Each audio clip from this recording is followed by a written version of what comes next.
Olá, nós vamos conversar um pouco nesse vídeo sobre o tema do nosso estudo conjunto do dia 25, que é Allan Kardec, o codificador do Espiritismo. Aproveitando que estamos ainda no mês de outubro e que nesse mês nós comemoramos o aniversário de nascimento de Allan Kardec, que nasceu no dia 3 de outubro de 1804.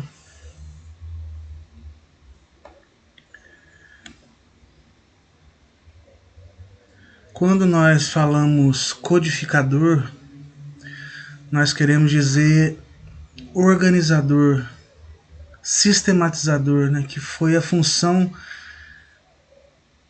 desse missionário de recolher o ensino dos espíritos e organizá-lo, dando origem ao que nós chamamos hoje de doutrina espírita.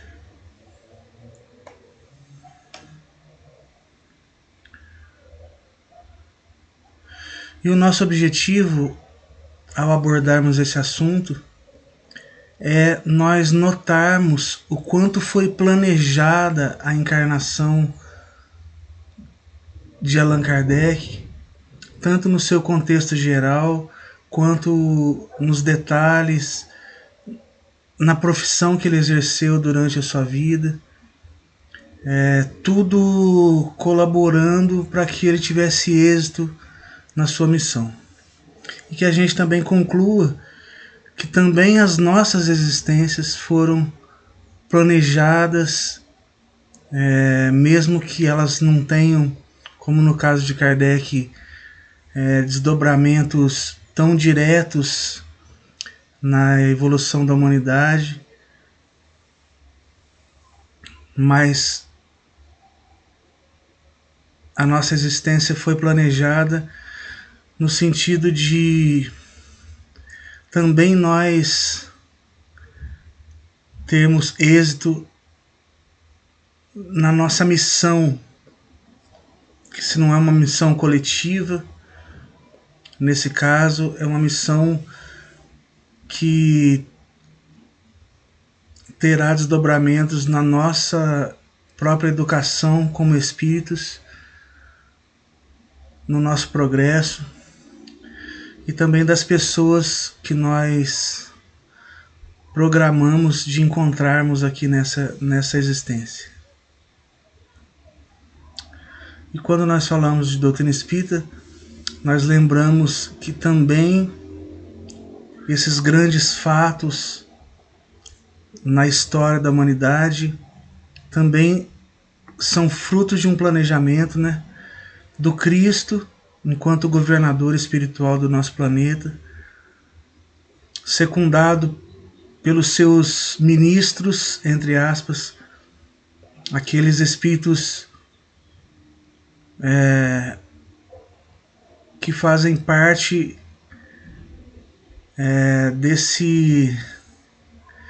dessa governadoria, vamos dizer assim, do nosso planeta, que trabalham junto com Cristo e que muitas vezes encarnaram entre nós com nomes conhecidos em diversas áreas, fazendo a humanidade progredir, tanto na ciência como na religião, na filosofia, nas artes.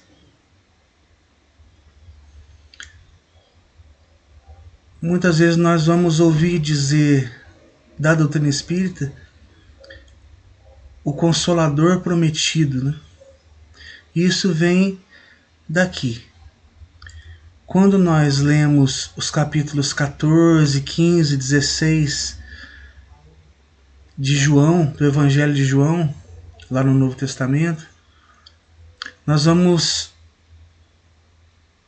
ver Jesus dando as últimas instruções aos discípulos, porque sabia ele que se aproximava a hora da sua desencarnação e aproveitava os últimos momentos para instruir os discípulos, para dar os últimos ensinamentos.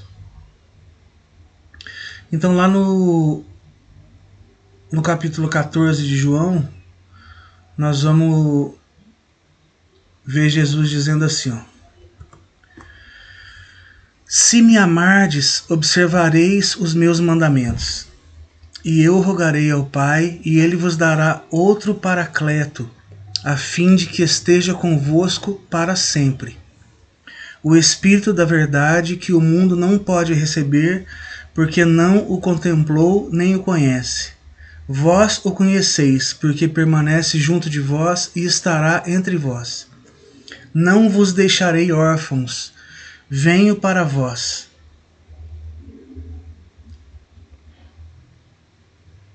Então nós vemos aí Jesus fazendo essa promessa, né, que, né, um pouco antes ele vai dizer assim, ó, eu ainda não disse tudo, tem muito mais para ser dito. E esse Consolador, né, esse Paracleto que eu vou enviar, vos explicará tudo. E essa palavra que está lá no original grego, obviamente não foi a que Jesus usou, porque Jesus falava em aramaico, mas os evangelhos foram todos escritos em grego. E é essa palavra Paracleto que consta lá, que é a palavra que quer dizer exatamente aquele que consola, aquele que instrui, aquele que ensina, ou aquele que defende alguém, aquele que advoga por alguém, por alguma causa. Advoga no sentido de advogado mesmo, aquele que defende alguém. Esse é o sentido dessa palavra grega. E veja que Jesus disse que ele ficaria conosco para sempre. E já traz aí a imagem do Espírito da verdade. E nós vamos ver o Espírito que se apresenta como a verdade, se apresentando para Allan Kardec, né? Tem muitas mensagens desse Espírito no Evangelho segundo o Espiritismo.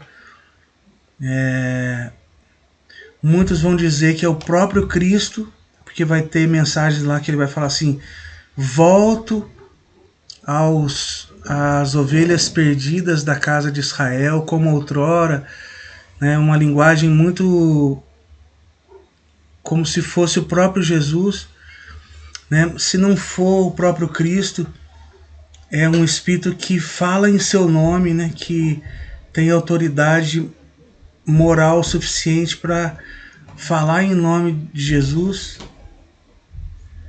E veja que Jesus, nós vemos muitos irmãos nossos de outras crenças dizendo que Jesus vai voltar, né? Muito baseado nessa promessa aí, né? Que ele diz: voltarei para vós. Em outros momentos, né, quando Jesus diz que quando o Filho do Homem voltar, tal,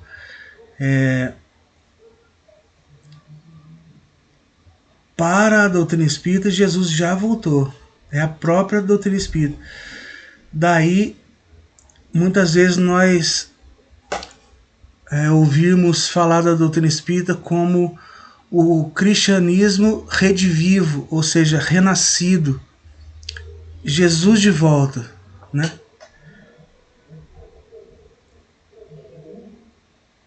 E nós lembramos de uma mensagem, de um texto que se encontra no livro Cartas e Crônicas do Espírito Humberto de Campos, psicografia do Chico, um capítulo chamado Napoleão e Kardec. É muito impressionante esse texto, que nos dá um pouco da dimensão de quem é esse espírito que nós conheceríamos como Allan Kardec. Em alguns momentos Humberto Campos vai dizer assim que é um dos discípulos de Jesus voltando. Dá para que a gente tenha uma dimensão da evolução desse espírito. Então nos diz assim Humberto de Campos: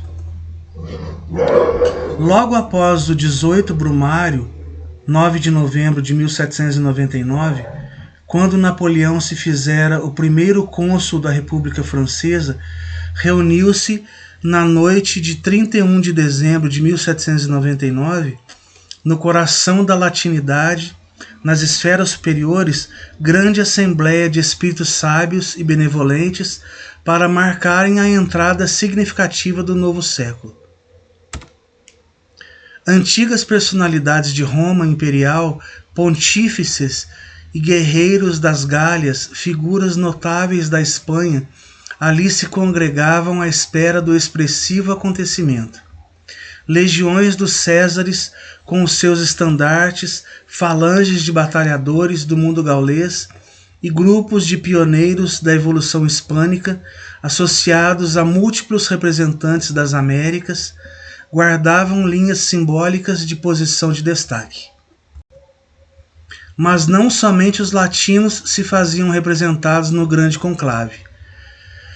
Gregos ilustres, lembrando as confabulações da Acrópole gloriosa, israelitas famosos recordando o Templo de Jerusalém, deputações eslavas e germânicas, grandes vultos da Inglaterra, sábios chineses, filósofos hindus, teólogos budistas, sacrificadores das divindades olímpicas, renomados sacerdotes da Igreja Romana e continuadores de Maomé ali se mostravam como em vasta convocação de forças da ciência e da cultura da humanidade.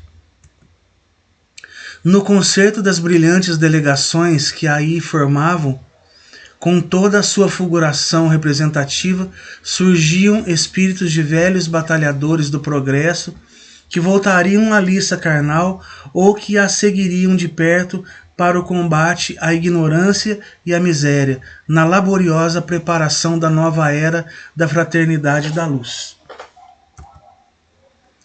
No deslumbrante espetáculo da espiritualidade superior, com a refulgência de suas almas, achavam-se Sócrates, Platão, Aristóteles, Apolônio de Tiana, Orígenes, Hipócrates, Agostinho, Fénelon, Giordano Bruno, Tomás de Aquino, São Luís de França, Vicente de Paulo, Joana d'Arc, Teresa d'Ávila, Catarina de Siena, Bossuet, Spinoza, Erasmo, Milton, Cristóvão Colombo, e em plano menos brilhante encontravam-se no recinto maravilhoso trabalhadores de ordem inferior, incluindo muitos dos ilustres guilhotinados da Revolução, quais Luís XVI, Maria Antonieta, Robespierre, Danton, Madame Roland, André Chenier, Bailly, Camille Desmoulins e grandes vultos como Voltaire e Rousseau. Depois da palavra rápida de alguns orientadores eminentes, invisíveis clarins soaram na direção do plano carnal, e em breves instantes, do seio da noite que velava o corpo ciclópico do mundo europeu, surgiu, sob a custódia de esclarecidos mensageiros, reduzido cortejo de sombras que pareciam estranhas e vacilantes, confrontadas com as feéricas irradiações do palácio festivo. Era um grupo de almas ainda encarnadas que, constrangidas pela organização celeste, remontavam à vida espiritual para a reafirmação de compromissos. À frente vinha Napoleão, que centralizou o interesse de todos os circunstantes. Era bem o grande corso, com os seus trajes habituais e com o seu chapéu característico. Recebido por diversas figuras da Roma antiga, que se apressavam em oferecer-lhe apoio e auxílio, o vencedor de Rivoli ocupou radiosa poltrona que de antemão lhe fora preparada. Entre aqueles que o seguiam, na singular excursão, encontravam-se respeitáveis autoridades reencarnadas no planeta, como Beethoven, Ampère, Fulton, Faraday, Goethe, João Dalton, Pestalozzi, Pio VII, além de muitos outros campeões da prosperidade e da independência do mundo. Acanhados no veículo espiritual que os prendia à carne terrestre, quase todos os recém-vindos banhavam-se em lágrimas de alegria e emoção. O primeiro cônsul da França, porém, trazia os olhos enxutos, não obstante a extrema palidez que lhe cobria a face. Recebendo o louvor de várias legiões, limitava-se a responder com acenos discretos, quando os clarins ressoaram de modo diverso, como se pusesse a voar para os cimos, no rumo do imenso infinito. Imediatamente uma estrada de luz, à maneira de ponte levadiça, projetou-se do céu, ligando-se ao castelo prodigioso, dando passagem a inúmeras estrelas resplendentes. Em alcançando o solo delicado, contudo, esses astros se transformavam em seres humanos nimbados de claridade celestial. Dentre todos, no entanto, um deles avultava em superioridade e beleza. Tiara rutilante brilhava-lhe na cabeça, como que a aureolar-lhe de bênçãos o olhar magnânimo, cheio de atração e doçura. Na destra guardava um cetro dourado a recamar-se de sublimes cintilações. Musicistas invisíveis, através dos zéfiros que passavam apressados, prorromperam num cântico de hosanas sem palavras articuladas. A multidão mostrou profunda reverência, ajoelhando-se muitos dos sábios e guerreiros, artistas e pensadores, enquanto todos os pendões dos vestilários arriavam silenciosos, em sinal de respeito. Foi então que o grande corso se pôs em lágrimas, e levantando-se, avançou com dificuldade na direção do mensageiro que trazia o báculo de ouro, postando-se genuflexo diante dele. O celeste emissário, sorrindo com naturalidade, ergueu-o de pronto e procurava abraçá-lo, quando o céu pareceu abrir-se diante de todos e uma voz enérgica, doce, forte como a ventania e veludosa como a ignorada melodia da fonte, exclamou para Napoleão, que parecia eletrizado de pavor e júbilo ao mesmo tempo: Irmão e amigo, ouve a verdade que te fala em meu espírito. Este à frente do apóstolo da fé, que sob a égide do Cristo descerrará para a terra atormentada um novo ciclo de conhecimento. César, ontem e hoje orientador, rende o culto de tua veneração ante o pontífice da luz. Renova perante o Evangelho o compromisso de auxiliar-lhe a obra renascente.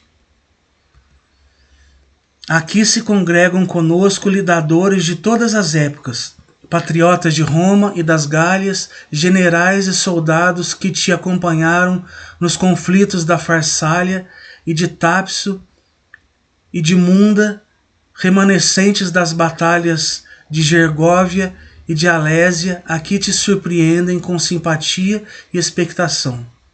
Antigamente, no trono absoluto, pretendias-te descendente dos deuses, para dominar a terra e aniquilar os inimigos.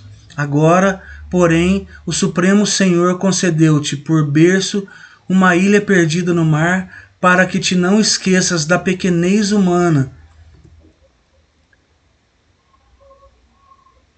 colocado pela sabedoria celeste na condição de timoneiro da ordem, no mar de sangue da revolução, não ouvides o mandato para o qual foste escolhido. Não acredites que as vitórias das quais foste investido para o consulado devam ser atribuídas exclusivamente ao teu gênio militar e político. A vontade do Senhor expressa-se nas circunstâncias da vida. Unge-te de coragem para governar sem ambição e reger sem ódio. Recorre à oração e à humildade, para que te não arrojes aos precipícios da tirania e da violência. Colocado pela sabedoria celeste na condição de timoneiro da ordem, no mar de sangue da revolução, não ouvides o mandato para o qual foste escolhido. Indicado para consolidar a paz e a segurança necessárias ao êxito do abnegado apóstolo, que descortinará a era nova, serás visitado pelas monstruosas tentações do poder. Não te fascines pela vaidade que buscará coroar-te a fronte. Lembra-te de que o sofrimento do povo francês, perseguido pelos flagelos da guerra civil, é o preço da liberdade humana que deves defender até o sacrifício. Não te macules com a escravidão dos povos fracos e oprimidos, e nem enlameis os teus compromissos com o exclusivismo e com a vingança. Recorda que, obedecendo às injunções do pretérito, renasceste para garantir o ministério espiritual do discípulo de Jesus que regressa à experiência terrestre, e vale-te da oportunidade para santificar os excelsos princípios da bondade e do perdão, do serviço e da fraternidade do Cordeiro de Deus que nos ouve em seu glorificado sólio de sabedoria e de amor. Se honrares as tuas promessas, terminarás a missão com o reconhecimento da posteridade e escalarás horizontes mais altos da vida. Mas, se as tuas responsabilidades forem menosprezadas, sombrias aflições amontar-se-ão sobre as tuas horas, que passarão a ser gemidos escuros em extenso deserto. Dentro do novo século, começaremos a preparação do terceiro milênio do cristianismo na Terra. Novas concepções de liberdade surgirão para os homens, a ciência erguer-se-á a indefiníveis culminâncias, as nações cultas abandonarão para sempre o cativeiro e o tráfico de criaturas livres, e a religião desatará os grilhões do pensamento que até hoje encarceram as melhores aspirações da alma no inferno sem perdão. Confiamos, pois, ao teu espírito valoroso a governança política dos novos eventos, e que o Senhor te abençoe. Cânticos de alegria e esperança anunciaram nos céus a chegada do século XIX, e enquanto o Espírito da Verdade, seguido por várias cortes resplandecentes, voltava para o alto, a inovidável Assembleia se dissolvia. O apóstolo que seria Allan Kardec, sustentando Napoleão nos braços, conchegou-o de encontro ao peito e acompanhou-o bondosamente até religá-lo ao corpo de carne no próprio leito. Em 3 de outubro de 1804, o mensageiro da renovação renascia num abençoado lar de Lyon em francês, mas o primeiro cônsul da República Francesa, assim que se viu desembaraçado da influência benéfica e protetora do espírito de Allan Kardec e de seus cooperadores, que retomavam pouco a pouco a integração com a carne, confiantes e otimistas, engalanou-se com a púrpura do poder.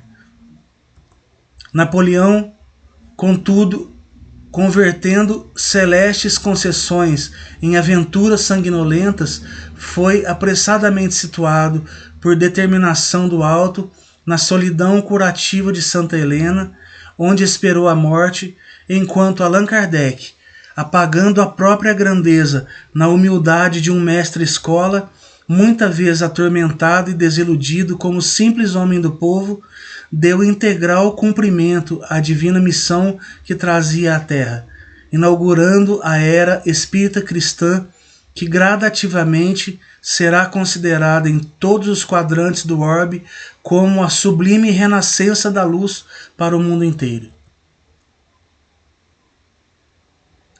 E aqui uma outra mensagem que se encontra no livro Obras Póstumas do próprio Kardec, quando ele revela essa conversa com o Espírito da Verdade, que lhe havia prometido que estaria ali à sua disposição para instruí-lo uma vez por mês. Essa aqui foi no dia 12 de junho de 1856, e alguns outros espíritos já tinham revelado para Kardec que ele tinha uma missão. E aí Kardec, num gesto de profunda humildade, aborda o Espírito da Verdade, perguntando se era verdade aquilo em relação à sua missão. E veja como que ele se coloca. Ele fala assim, ó, se isso aí for um teste para mim, eles terem me falado que eu tenho uma missão, se for um teste para o meu orgulho, para a minha vaidade, para o meu amor próprio, que o Espírito da Verdade revelasse para ele se era isso ou não. Espírito bom, gostaria de saber o que pensas da missão que alguns espíritos me assinalaram. Diz-me, peço-te, se há uma prova para o meu amor próprio. Como sabes, tenho o maior desejo de contribuir para a propagação da verdade, mas do papel de simples trabalhador ao de missionário-chefe, a distância é grande, e não compreendo o que possa justificar em mim tal favor, de preferência a tantos outros que possuem talentos e qualidades de que não disponho. E o Espírito da Verdade responde: confirmo o que foi dito, mas recomendo-te muita discrição se quiseres sair-te bem. Mais tarde tomarás conhecimento de coisas que te explicarão o que ora te surpreende. Não esqueças que podes triunfar como podes falir. Neste último caso, outro te substituiria, pois os desígnios de Deus não assentam na cabeça de um homem. Nunca, pois, fales da tua missão, seria a maneira de fazê-la malograr-se. Ela somente pode justificar-se pela obra realizada, e tu ainda nada fizeste.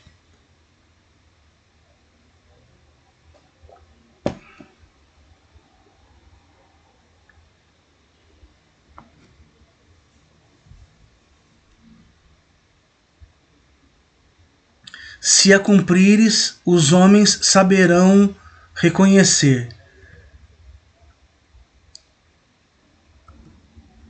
E aí Kardec fala assim: certamente não tenho nenhum desejo de me vangloriar de uma missão na qual dificilmente creio. Porém, se estou destinado a servir de instrumento aos desígnios da providência, que ela disponha de mim.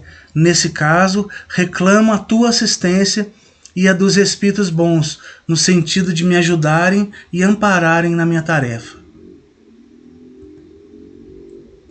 Nossa assistência não te faltará, mas será inútil se de teu lado não fizeres o que for necessário.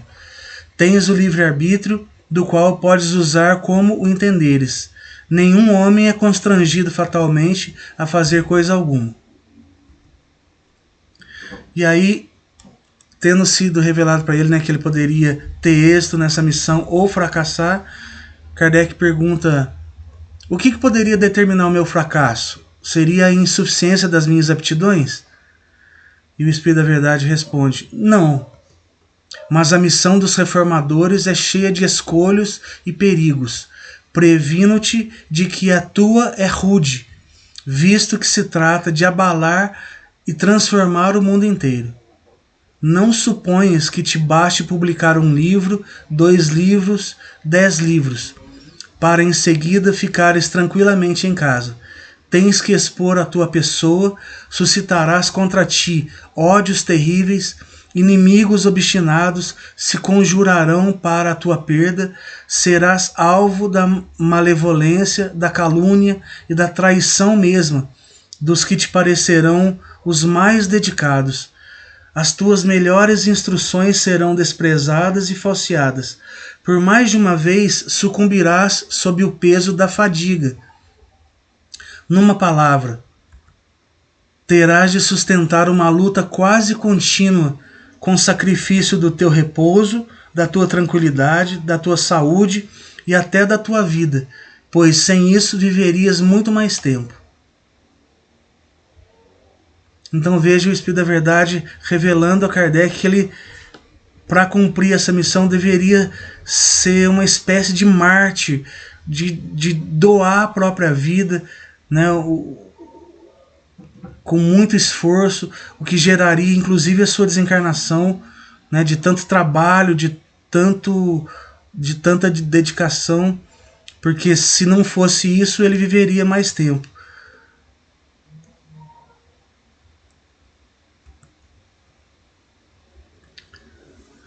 Não poucos recuam quando, em vez de uma estrada florida, só veem sob os passos urzes, pedras agudas e serpentes.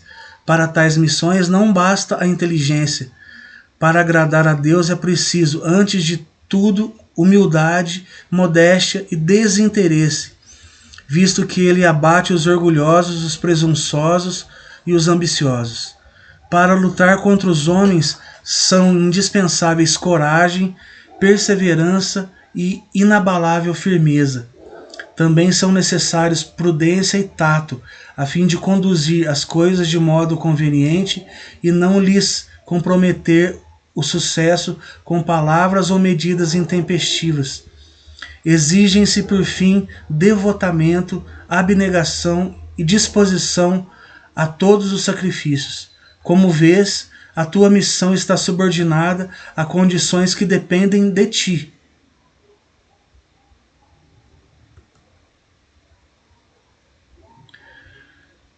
E aí ele responde ao Espírito da Verdade e depois escreve uma prece.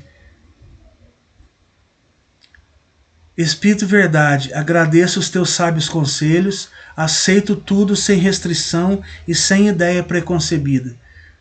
Senhor, que te dignaste lançar os olhos sobre mim para cumprimento dos teus desígnios, faça-se a tua vontade, a minha vida está em tuas mãos, dispõe do teu servo. Reconheço a minha fraqueza diante de tão grande tarefa, a minha boa vontade não desfalecerá, mas talvez as forças me traiam. Supre a minha deficiência, dá-me as forças físicas e morais que me forem necessárias. Ampara-me nos momentos difíceis e com o teu auxílio e o amparo dos teus celestes mensageiros, tudo farei para corresponder aos teus desígnios. E aí, quando nós analisamos o contexto em que ele reencarna, o contexto familiar, que era uma família que por parte de pai eram todos juízes e também pela parte de mãe eram todos intelectuais, uma família de pessoas muito instruídas. Você vê que isso já fez uma base para que ele tivesse condições mais tarde, né, de cumprir a sua missão. Aos 10 anos ele vai mandado para estudar na Suíça com o grande educador Pestalozzi, no Instituto de Yverdon. Pestalozzi, que é citado ainda hoje, né, pelos pedagogos, pelos especialistas em educação, como um grande reformador da educação. E Allan Kardec se fez um grande discípulo de Pestalozzi, a ponto de substituí-lo já aos 14 anos, quando Pestalozzi viajava, o Hippolyte, que ainda não era Allan Kardec, né, o substituía no Instituto de Yverdon. Pestalozzi que dizia que a relação professor-aluno tinha que ser uma relação de amor e que na própria obtenção de conhecimento estava presente muito a intuição, o sentimento, o coração. E Allan Kardec aprendeu muito com Pestalozzi, né? Isso se vê nos seus métodos. E mais tarde ele se transforma num professor, chamado à época de mestre-escola.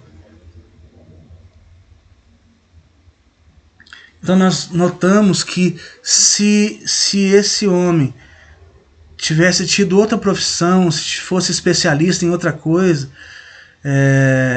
e não professor,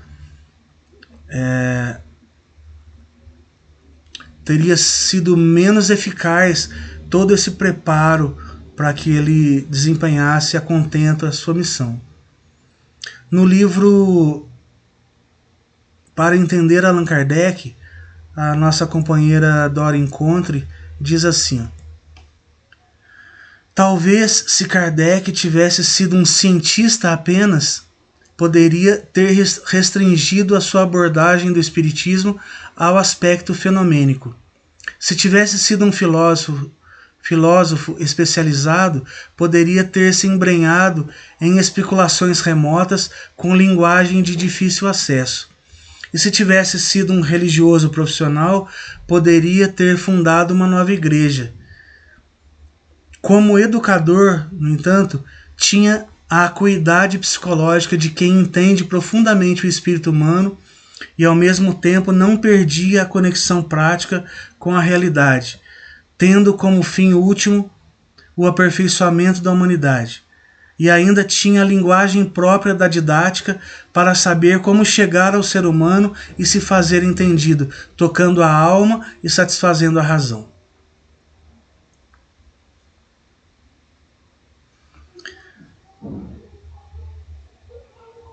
Quando nós vemos alguns escritos do professor Rivai, que era já muito conhecido no meio intelectual de Paris na época, e é por esse fato que ele assina Allan Kardec,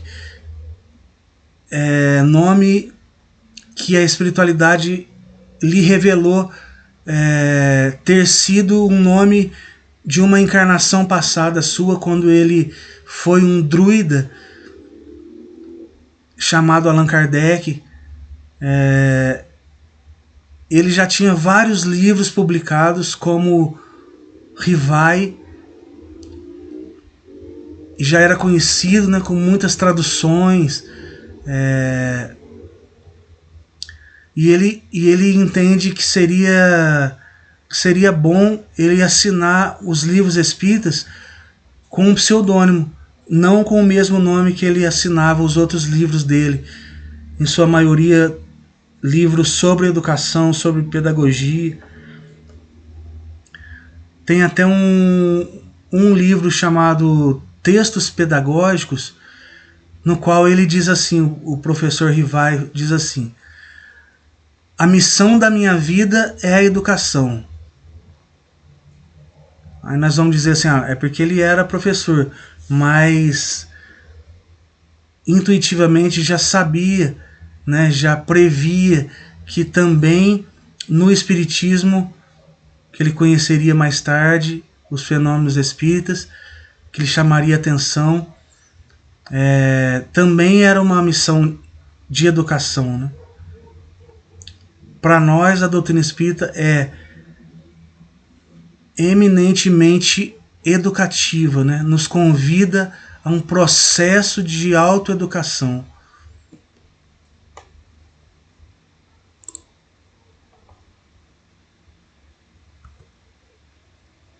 Podemos dizer que se Hippolyte Léon Denisard Rivai nasceu em 3 de outubro de 1804, Allan Kardec nasceu no dia 18 de abril de 1857, que é quando esse nome consta nessa capa aqui do Livro dos Espíritos, nas livrarias de Paris, no dia 18 4 de 1857, quando foi lançado o Livro dos Espíritos.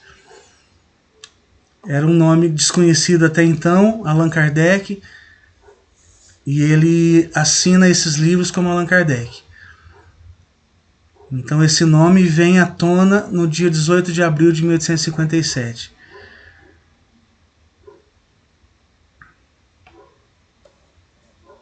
Assim nós notamos a evolução desse espírito que vem com essa missão.